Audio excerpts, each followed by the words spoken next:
Michael Jackson, the king of pop, has died. Many people thought that Michael was murdered. Maybe he committed suicide. It couldn't have been deliberate, could it? Michael told me that they were going to murder him. That was the beginning of the end for him. The bedroom doors swung open. What the paramedics saw inside didn't look like the king of pop. It looked like a man whose body had finally surrendered. Michael Jackson lay motionless, weighing barely 136 pounds, his stomach empty, his arms covered in injection marks. The hair the world had admired for decades, a wig glued directly onto burn scars from that Pepsi fire. Hours later, the autopsy report landed on the coroner's desk, and what it revealed wasn't gossip. It was a homicide.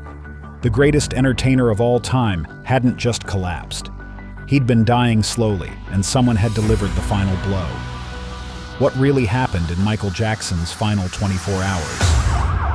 Yes, sir. I need an ambulance as soon as possible, sir. The autopsy that proved it was murder.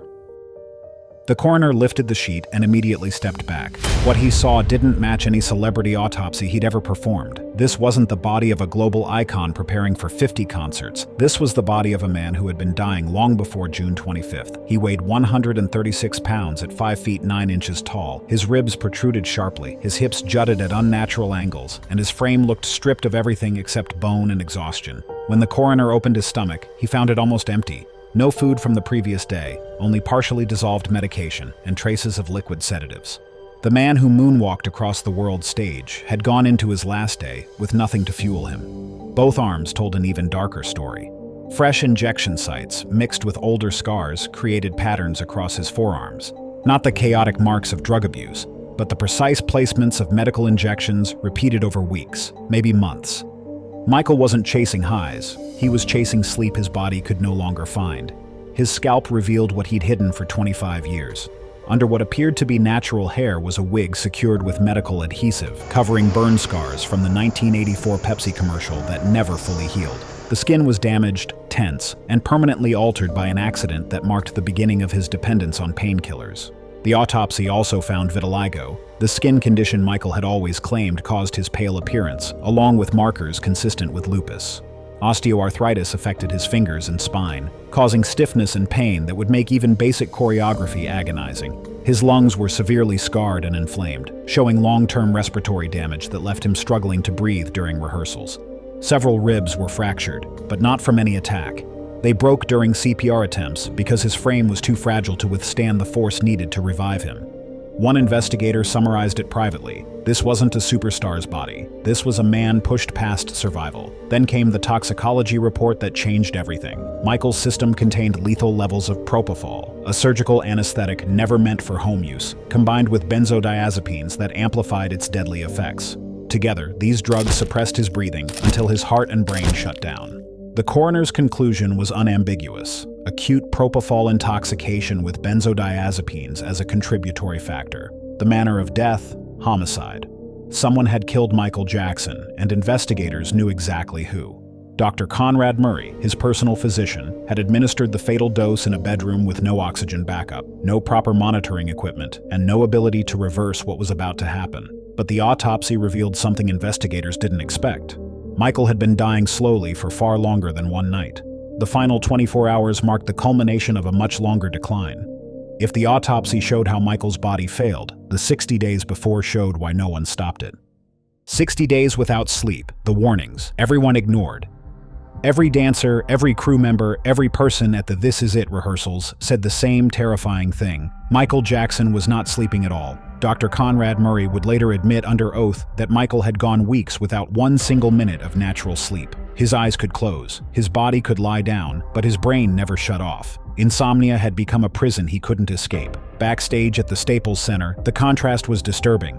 Michael's hands trembled, his voice came out thin and strained, and he needed help walking down short hallways. His eyes looked glassy and unfocused, as if his mind were fighting just to stay present. But the instant the spotlight hit him, something shifted.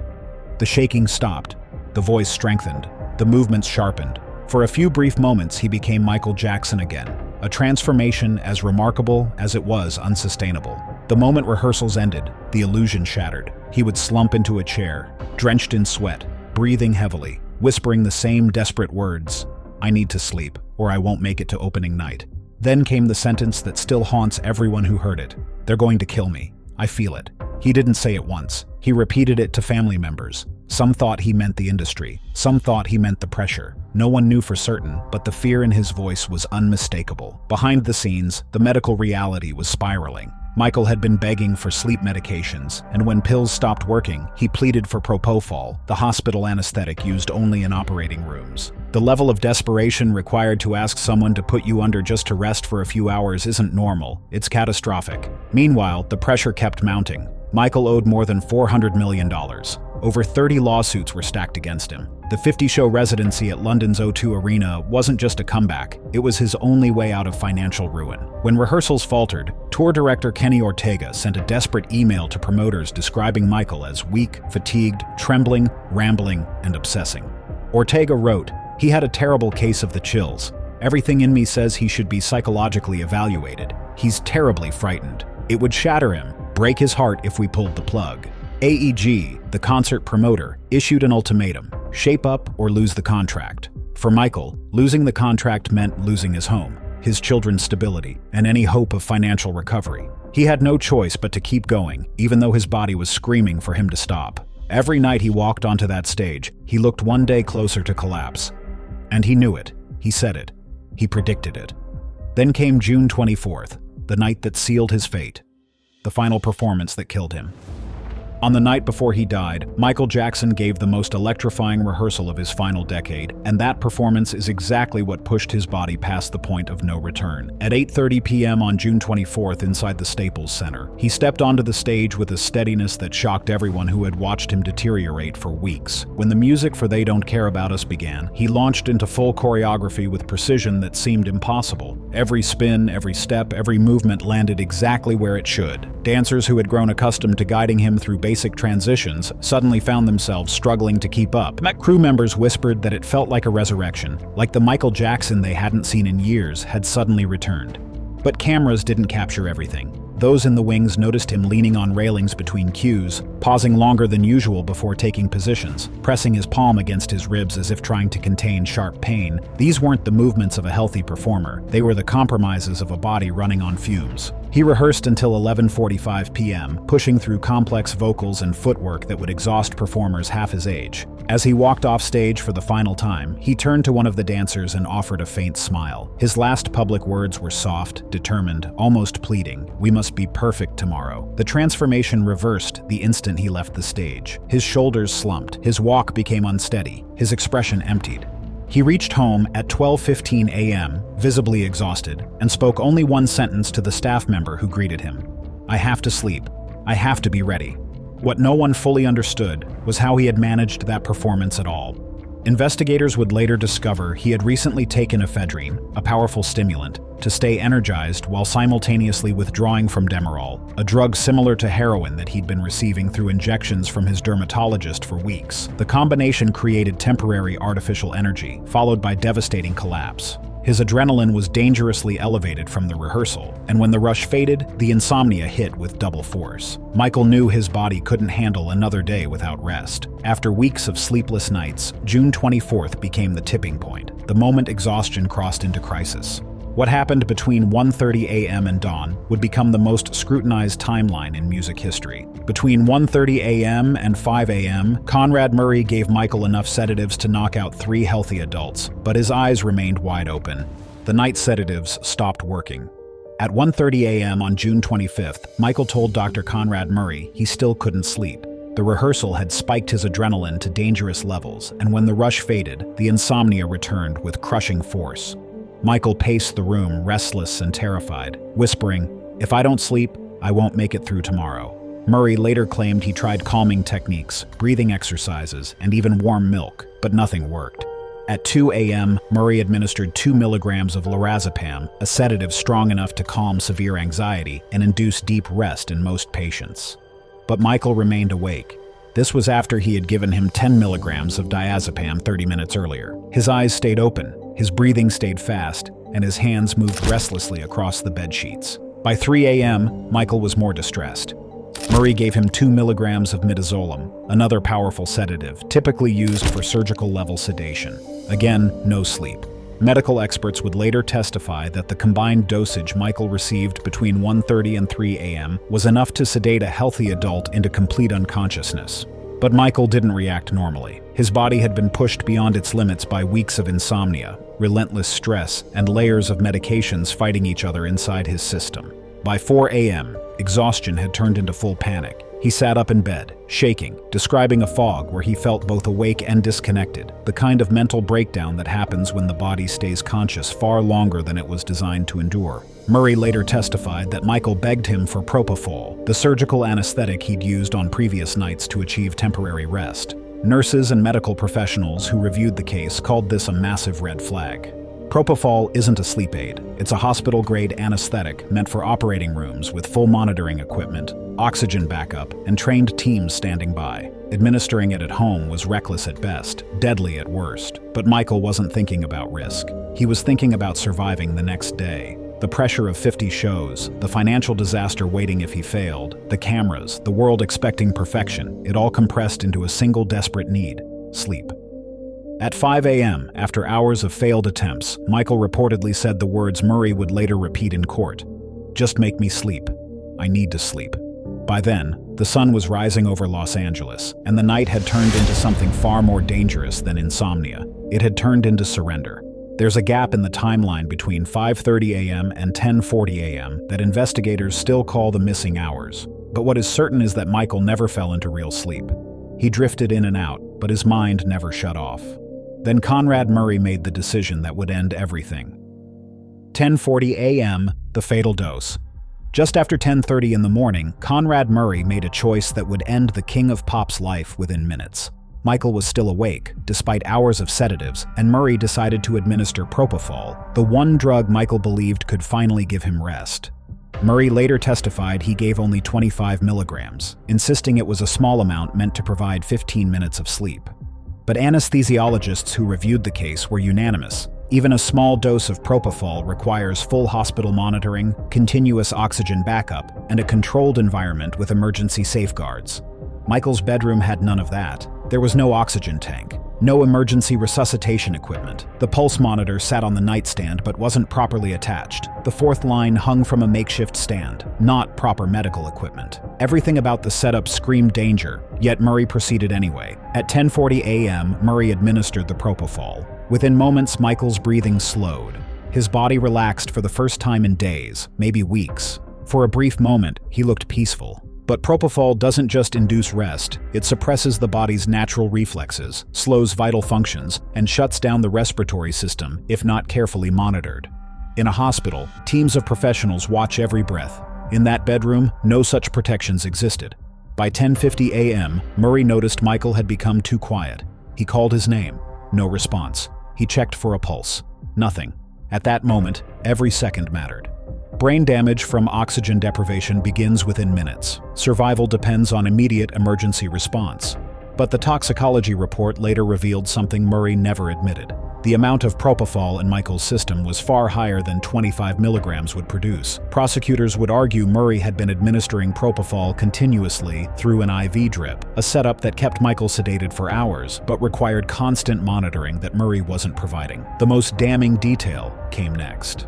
At the moment Michael stopped breathing, Murray didn't immediately call 911. Phone records expose a timeline that made no medical sense, a gap of more than half an hour between the moment Michael went into distress and the moment anyone finally called for help. What happened during those missing 30 minutes haunts the case to this day. The delay. No one can explain.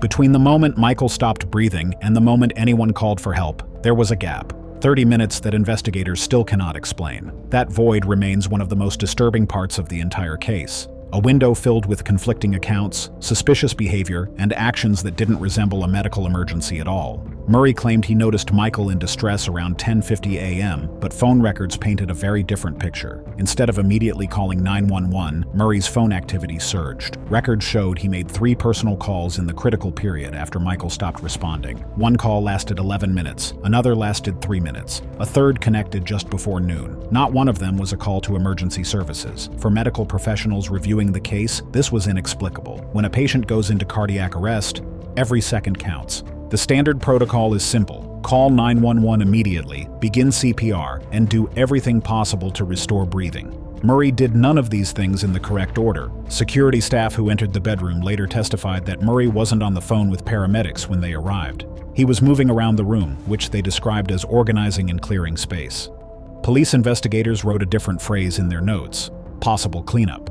Nothing illegal was definitively proven, but the gap between what Murray claimed and what the staff witnessed created questions that were never fully resolved. Then came the detail that exploded across fan communities and conspiracy forums. Several staff members reported seeing someone near the hallway shortly after noon, though this visitor's identity was never confirmed by investigators and remains speculative. What is confirmed, however, is that the room didn't look like an active emergency when EMTs arrived. Emergency medical technician logs described a scene that felt strangely still. The lighting was dim. Medical equipment that should have been running was partially disconnected. The IV line was still attached to Michael's body but wasn't functioning properly. The Propofol bottle that should have been in plain view during resuscitation wasn't immediately visible. One detective summarized it bluntly: the room didn't match the story. What was Murray doing during those 30 minutes? Why didn't he call for help at the first sign of distress? And what, if anything, was moved or removed before first responders finally arrived? These questions formed a void in the timeline that fans now call the half hour of darkness, a gap where the truth seemed to disappear behind closed doors. The delay would become central to Murray's trial. Prosecutors argued that if he had acted immediately, Michael might have survived. Defense attorneys claimed Murray did everything he could, but the phone records, the witness statements, and the condition of the room all pointed to the same conclusion.